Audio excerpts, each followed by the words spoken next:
प्रिय विद्यार्थियों, रामचरितमानस गोस्वामी तुलसीदास जी के जन्म स्थान, समय, माता पिता आदि के संबंध में अभी भी विद्वानों में मतभेद है।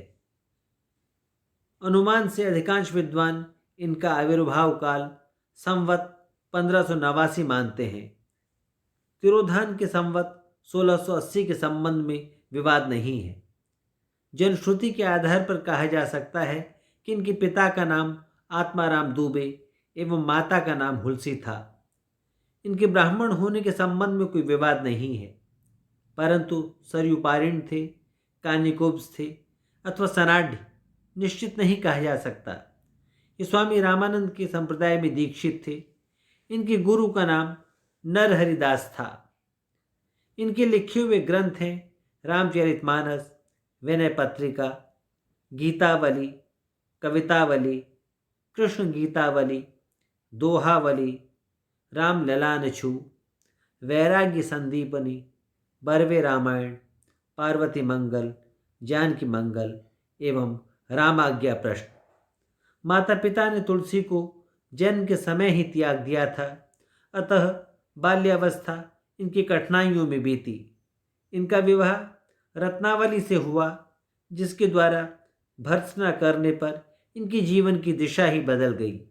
इन्होंने संसार से विरक्ति ले ली और काशी, प्रयाग, रामेश्वरम आदि की यात्रा करने के उपरांत अयोध्या आकर प्रतिज्ञा की कि इन्हें प्राकृत जन गुण गाना, सिर धुनी गिरा लागी पछताना। राम काव्य परंपरा को राम भक्ति धारा की ओर मोड़ देने का श्रेय यदि किसी को दिया जा सकता है तो गोस्वामी जी निर्विवाद रूप से इस धारा के आधार स्तंभ हैं।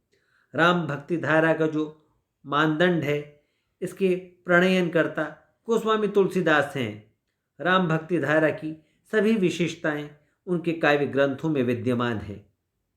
महाकवि तुलसीदास की ख्याति उनके महाकाव्य रामचरितमानस के कारण है।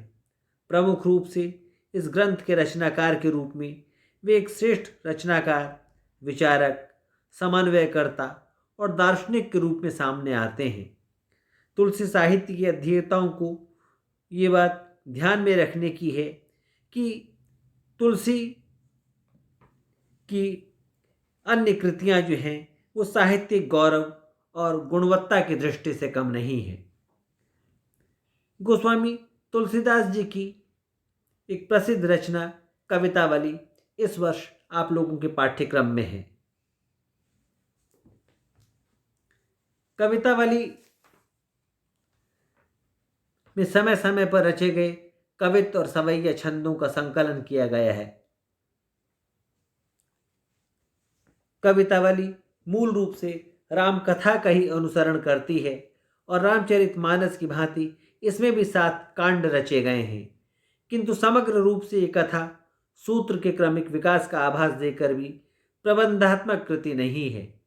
मूल रूप से मुक्तक और प्रबंध का भेद यही है कि प्रबंध काव्य में कथा का क्रमिक विकास रहता है और उसका प्रत्येक अंश पूर्वापर क्रम की सीमा में भी रखा और पढ़ा तथा समझा जाता है, जबकि मुक्तक काव्य कृति का प्रत्येक छंद अपने में स्वतः पूर्ण होता है। किसी भी छंद को पढ़ने और रस लेने में कथा के पूर्वापर क्रम की अपेक्षा नहीं रहती।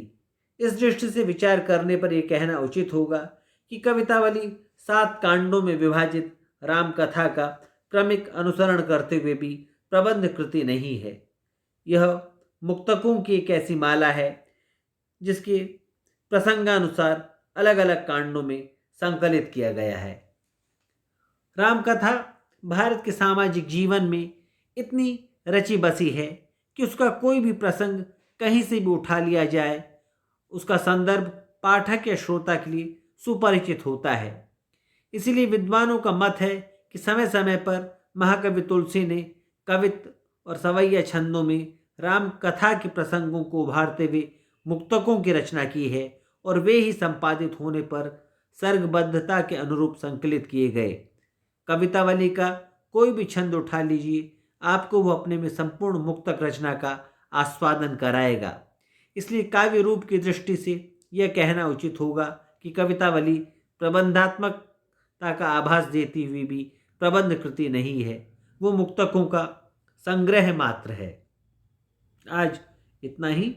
आगे हम कवितावली की अन्य विशेषताओं के संबंध में चर्चा करेंगे।